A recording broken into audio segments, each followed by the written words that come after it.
Hi, welcome to another lecture of Physics 2101.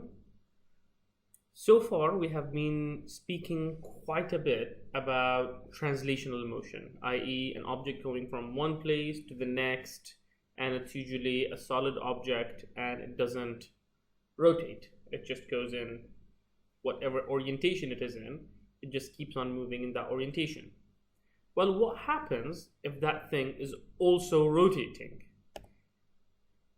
The dynamics of the motion change, and there are some additional effects to be taken into consideration. And today we are going to start by looking at the whole rotation aspect, and we're going to be doing this over the next 2 or 3 lectures. So let's begin.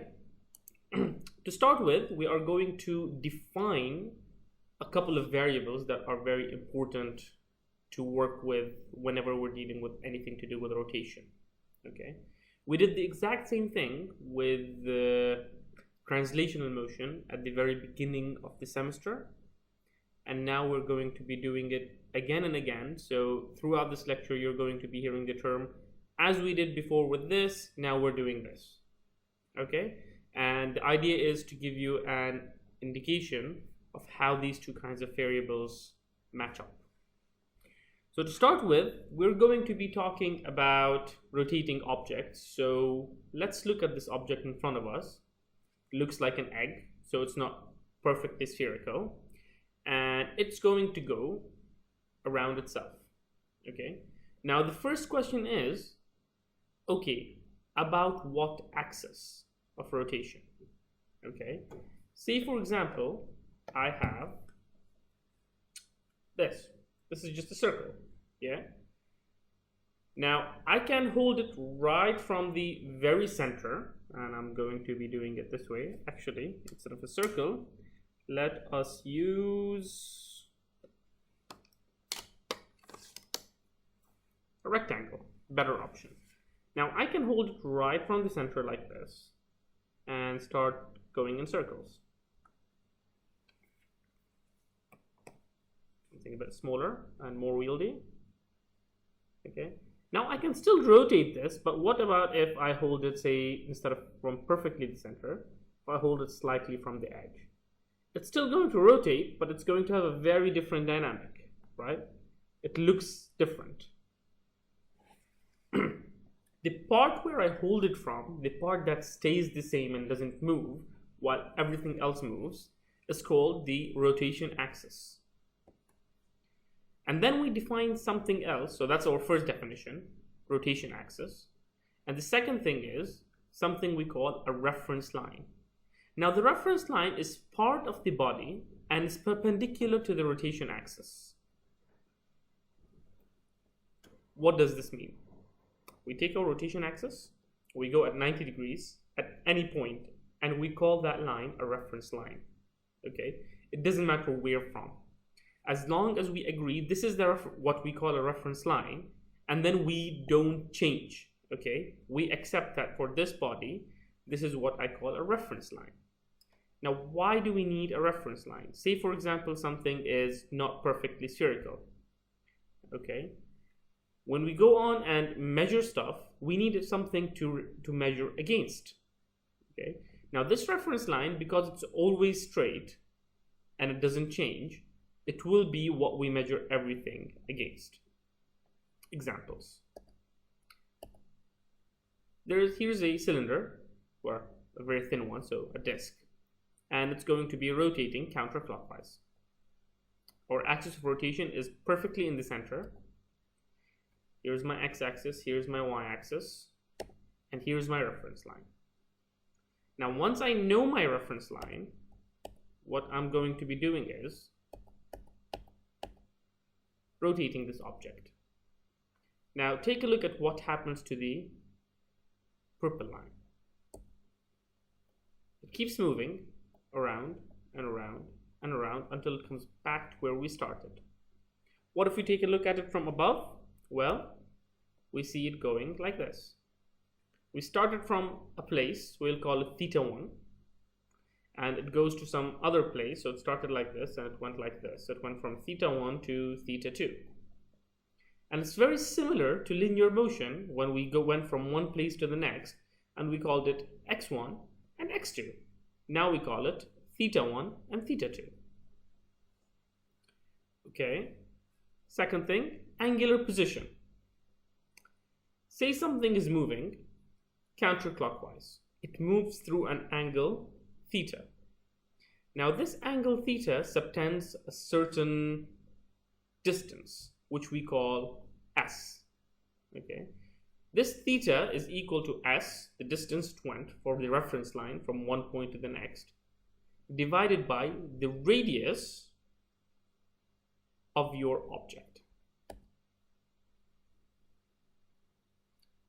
Okay.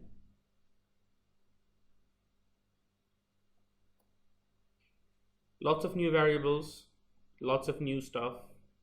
If you're confused, pause the video a bit, then rewind and start over again. Okay. Let's define something else. A revolution. Something that goes one full circle. Okay, so one full circle is 360 degrees. And that's equal to 2 pi r, the circumference of a circle.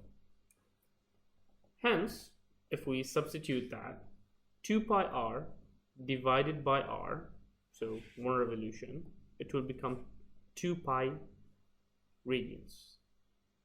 Now, whenever we deal with rotational motion, usually we deal in radians. Sometimes we convert everything to degrees.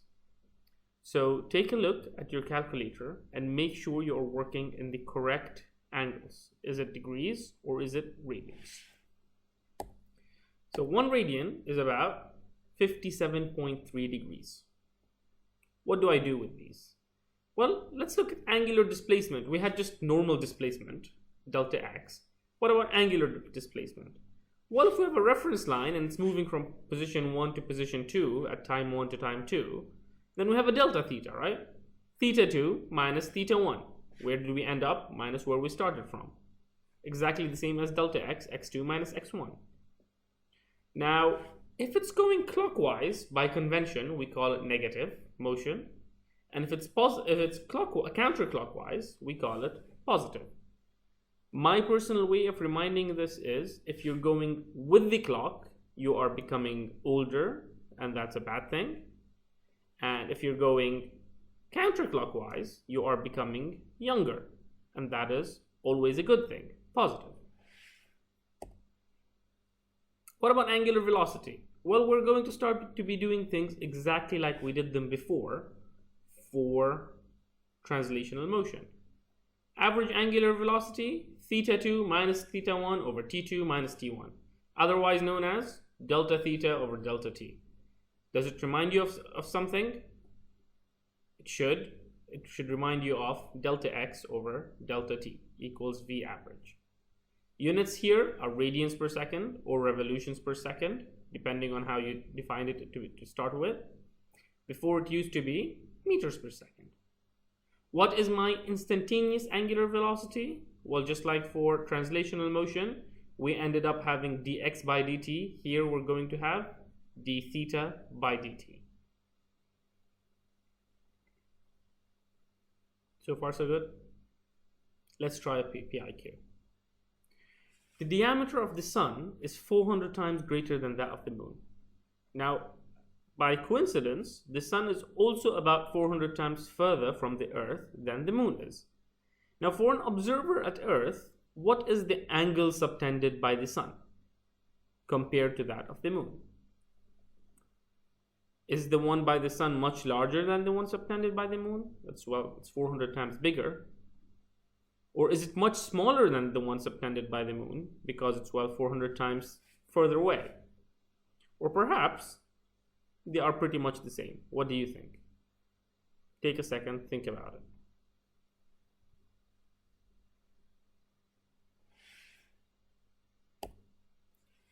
Well, we defined something called S, remember? Now, we defined S, we defined R, we defined theta. Now, let's actually go back to that slide and find it, because we want to do it right. Theta equals S over R. Write that down on a piece of paper.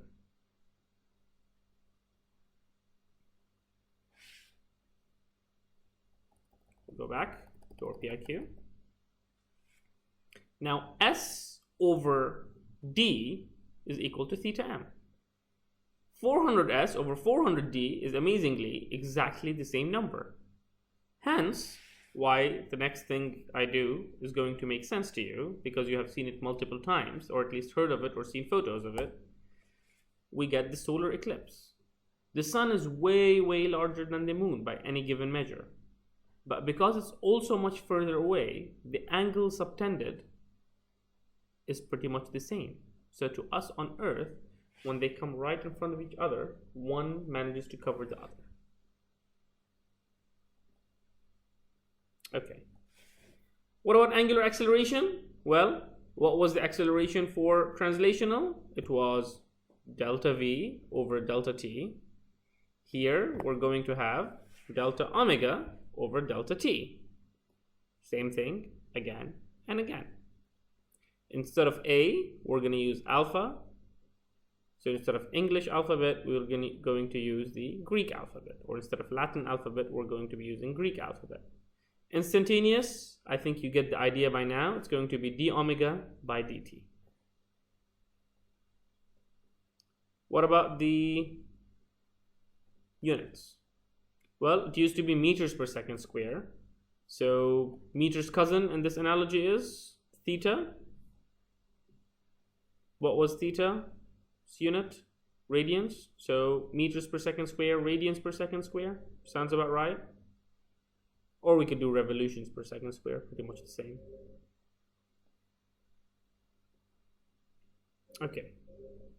We have defined loads of things. To recall, we defined the reference line, we defined positive and negative as counterclockwise and clockwise. We defined theta, we defined S, we defined omega, we defined alpha, and that's a lot of things. Let's actually do an example. You probably played with one of these when you were a kid. Yeah. It's a spin top. Now the question says the alpha function, the acceleration of the spin top, is given by 5t cubed minus 4t, with t in seconds and alpha in radians per second squared. At t equals 0, the top has an angular velocity of 5 radians per second, and a reference line on its angular position, theta equals 2 radians. Let's obtain an expression for the angular velocity, omega of t. Now, how did we go from omega to alpha? We did d omega by dt. So if we have alpha and we want to go back to omega, what do? We integrate. D omega equals alpha dt. We integrate both sides and we get 5t to the 4 over 4 minus 4t squared over 2 plus a constant. Now, we don't leave it as plus a constant because the question actually gave us a reference value. When t equals 0, angular velocity is equal to 5. So we substitute t equals to 0 and c is equal to 5 radians per second. So this is our omega function. Question B, obtain an expression for the angular position. Well, to go from position to velocity, we differentiate it. So to go from velocity to position, we integrate. We take the angular velocity, we integrate again, and we will end up with some form of function. Okay? All right. Now here's a question. Are angular quantities vectors? Can we actually treat them as vectors, or is it a problem? Turns out the answer is yes, but not always yes, sometimes no, but not always no, sometimes yes. Confused? Let's take a look. Take a CD or a record player, and it's going to be going, turning and turning and turning. What happens if you just turn it, pull it very quickly, let it turn and do nothing? Now you might remember, if you've ever done this before, it is going to start either going up while rotating, or it's going to be going down also while rotating. And the direction is given by the right hand rule. And what we do is we curl our fingers in the direction of the motion, and where our thumb points, that is the direction of the velocity. So if it's going counterclockwise, we go like this. My thumb is up again. Counterclockwise is good. Clockwise is bad. Down. Okay.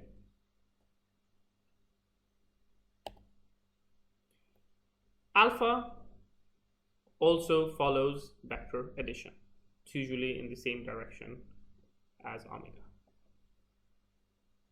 Now, you might have noticed we left one out, theta.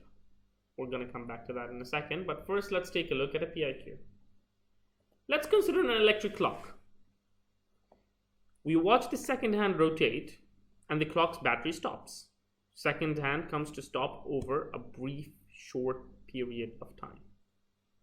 Which one of these statements is correct in describing the angular velocity and angular acceleration? Angular velocity and acceleration are both negative. Angular velocity and acceleration are both positive. One is positive and the other is negative. I'll let you do that on your own time. And I'm going to be moving on displacement. Turns out displacement is actually a very interesting concept. Now I want to actually show you this, so I am going to try and clear up some space to make it work.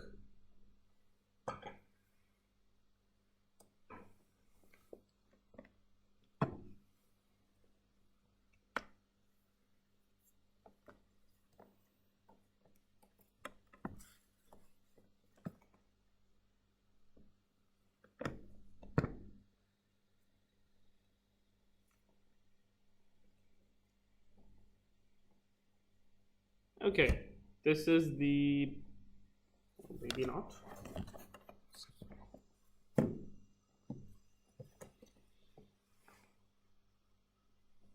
There we go, this works.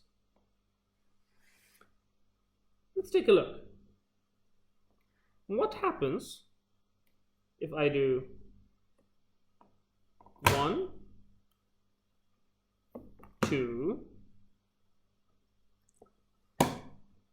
and 3? I ended up at a position very, very close to the camera. I will now go in reverse. 3, 2, 1. Okay. Now what happens if I do the exact same 3 steps but in a different order? Now if it obeyed vector addition, it wouldn't make a difference. A plus B plus C is equal to A plus C plus B. But let's try. A, B, C. We ended up in a different way than we started with. Let's try again.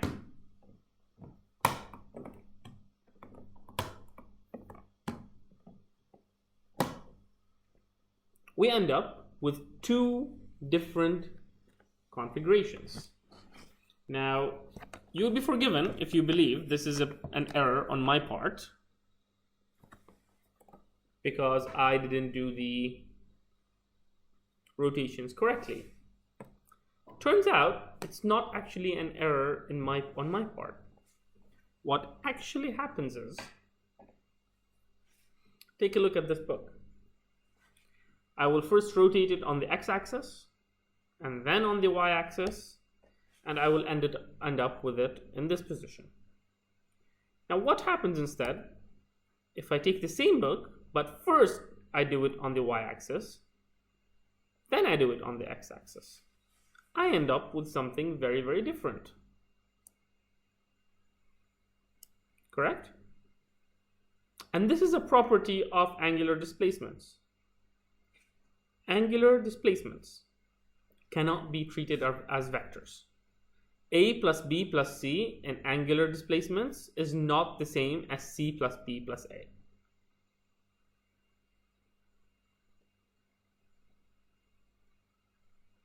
Okay. Let's go through a summary of everything we have done so far. In linear motion, these are our variables x, v, t, a, and our initial velocity is v naught. In rotational motion, we will have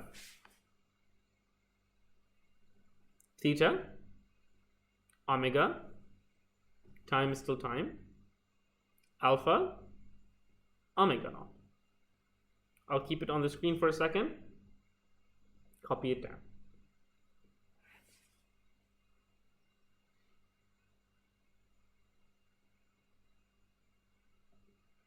What about equations? Well, in linear motions, we have v equals u plus at. In rotational motion, we have omega equals omega naught plus alpha t. You will notice that it's the exact same equation. Only thing is we have substituted with what we have here. We took the v, we put omega. We took the v naught, we put omega naught. We took the a and we put alpha. We had s equals ut plus half at squared. Now we have delta theta equals omega naught t plus half at squared, half alpha t squared, sorry. V squared equals v naught squared plus 2a delta x gives us omega squared equals omega naught squared plus 2 alpha delta theta. And so on and so forth. And I'll keep it on the screen again for a second.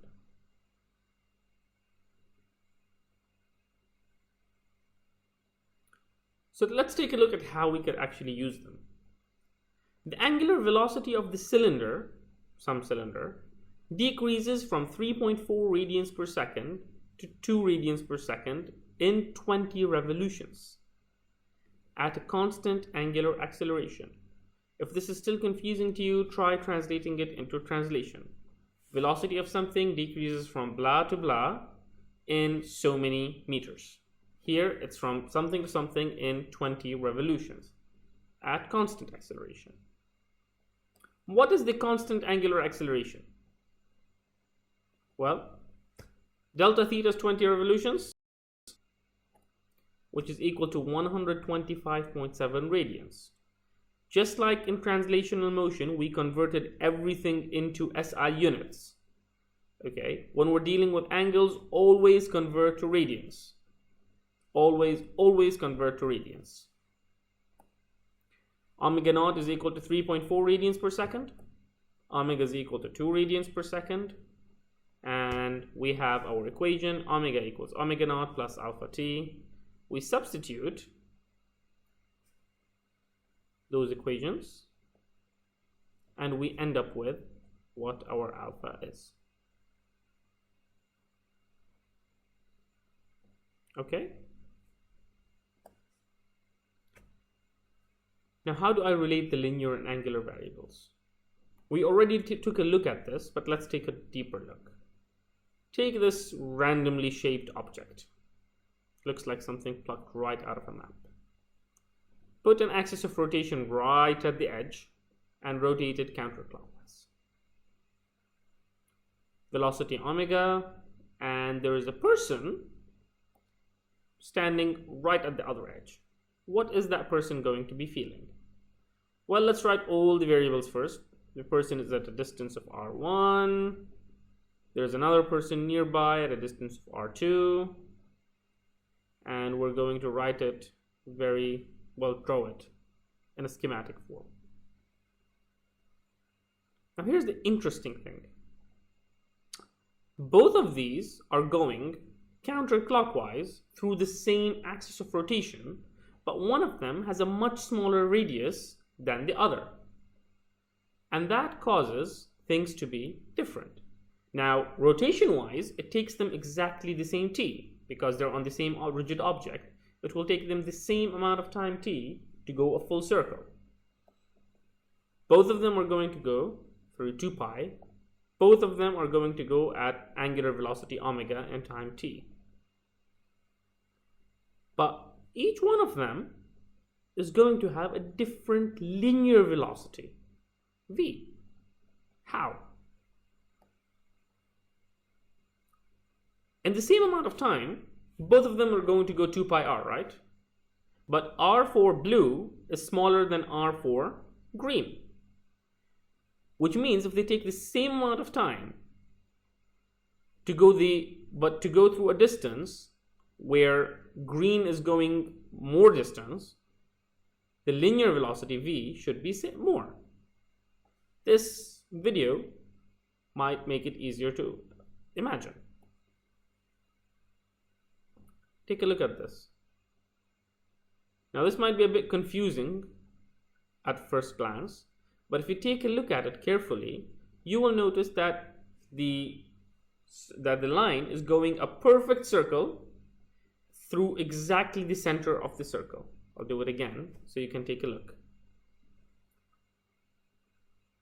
It looks a bit confusing, but it looks as if the blue dot is going slower than the red dot, although they're going at exactly the same angular velocity.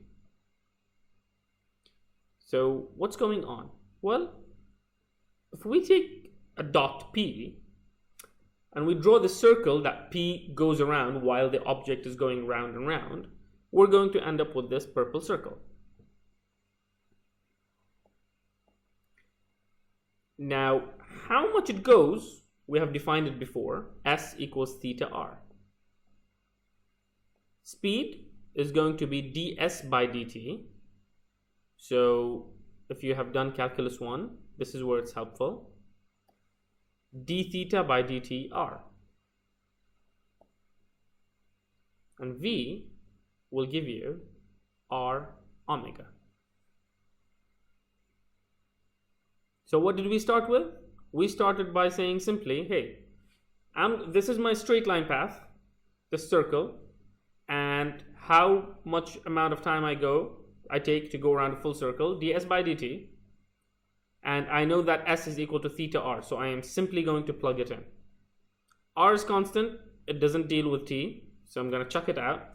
d theta by dt, we have defined it from before to be omega, so I end up with v equals r omega. Now to go one full circle, I will go 2 pi r radians divided by my velocity. And that is equal to 2 pi over omega. And this is what we call a time period. How long does it take for me to go one full circle? What about acceleration? Well, we know acceleration, normal acceleration, translational, is dv by dt. So I'm going to be doing it dv by dt, d omega r by dt.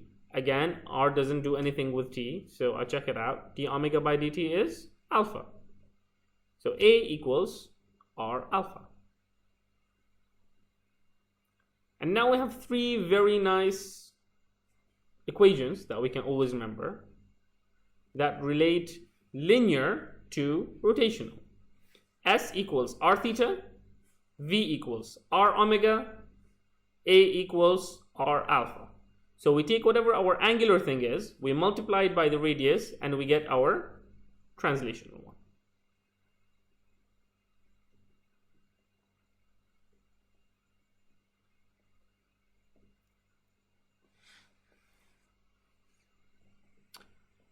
We can play around with these variables. One example is if we take a equals r alpha. Now we already know what alpha is, so I can rewrite it as a equals v squared over r, or otherwise known as omega squared over r. Now, some of you might remember this equation to not be very strange because we have done this before. A equals v squared over r and f equals mv squared over r. And if you remember, it was in maybe 2 or 3 chapters ago when we were dealing with uniform circular motion. The reason we saw that before is because it was going through a circular motion.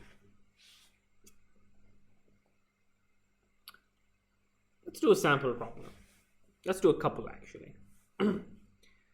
We are given the job of designing a large horizontal ring that will rotate around a vertical axis of radius 33.1 meters. This is a really large object. Passengers will enter through a door in the outer wall of the ring, and then they will stand right next to a wall.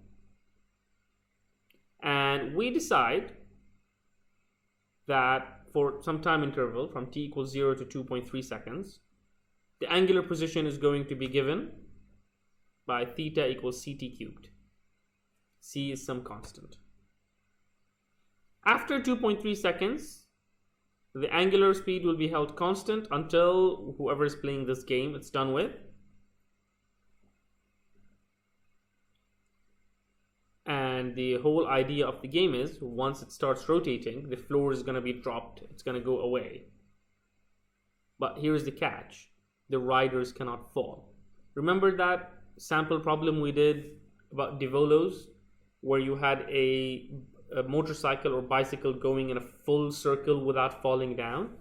Well, we want to do the exact same thing, but now it's horizontal rather than vertical.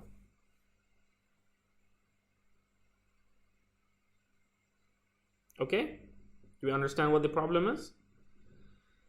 Now at time 2.20 seconds,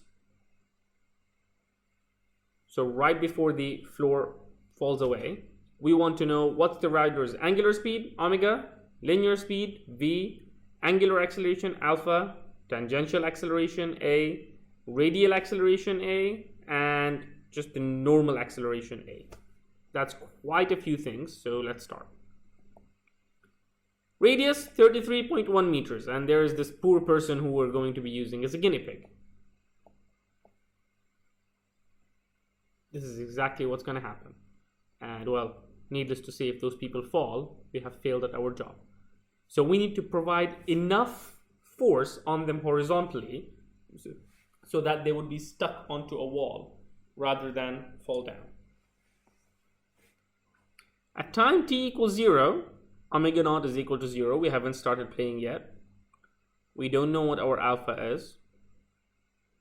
But all we know is at time t equals 2.3, we will have some velocity. And then after 2.3 seconds, our acceleration is going to remain 0 and our velocity will remain constant. What other piece of information do we have? We know that our angular velocity, our angular theta changes as ct cubed between 0 and 2.3 seconds. That's all we know. That's all we have to work with. That's fine. We can work with this. We start with omega, v, ar, at, a. We write them down. We want to know each one of these. Let's start. T is equal to 2.20 seconds. This is what the question wants. Theta is equal to ct cubed. Omega equals d theta by dt. That will be 3 ct squared. Put in the numbers, you get some number. 0.928, 0.93 radians per second. V equals r omega. We already know what our omega is, so we're just going to multiply it by r. Alpha is equal to d omega by dt, so we do d by dt of omega, which is 3 ct squared, and we end up with 6 ct. At is r alpha. We already know what alpha is, so we're just going to multiply it with r. Ar is omega squared r. So far so good. What is our total acceleration? It's going to be our tangential acceleration squared plus our radial acceleration squared, square rooted. Why? Because we're going in a circle. We are at this point, and what we are saying is we have some acceleration which is radial and some acceleration which is tangential, and they are at 90 degrees. So to find my total acceleration magnitude, it will be AT squared plus AR squared square root 2.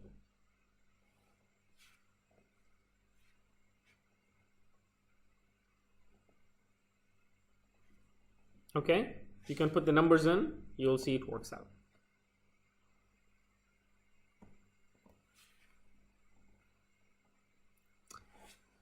Last two things of the day, 2 PIQs.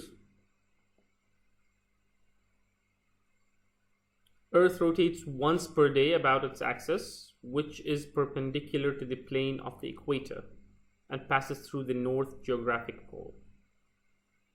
Where on Earth's surface should you stand to have the smallest possible tangential speed?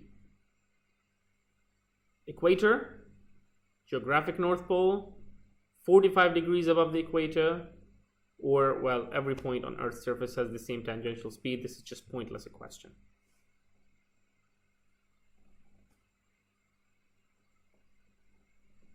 Here's my Earth. North Pole is up there. Here's my equator. A person who is right at the equator and a person who is right on the North Pole. Their angular velocity is going to be exactly the same because the Earth takes 24 hours to go around. But the amount of s, the linear distance they are going to be going around, is different. The guy at the North Pole is going to go much less distance than the guy at the equator, who's going to go way bigger distance. And so, if we take a look at the Earth from above, here's what we're going to be seeing. Which one of these seems to be having the least velocity, and which one seems to be having the largest velocity? The one at the North Pole would have the least v. The one at the equator is going to have the largest v. Now, here's another question. Is it possible to build a clock in which the tips of the hour hand and the second hand move with the same tangential speed? We do. So the first question is it possible? And then we are telling you that this is normally never done. Why? I'll leave those options on the screen. I'll leave it as an exercise for you at home. And we'll release the solutions later on as usual. I hope this was a useful lecture. Questions are always welcome. Have a good day.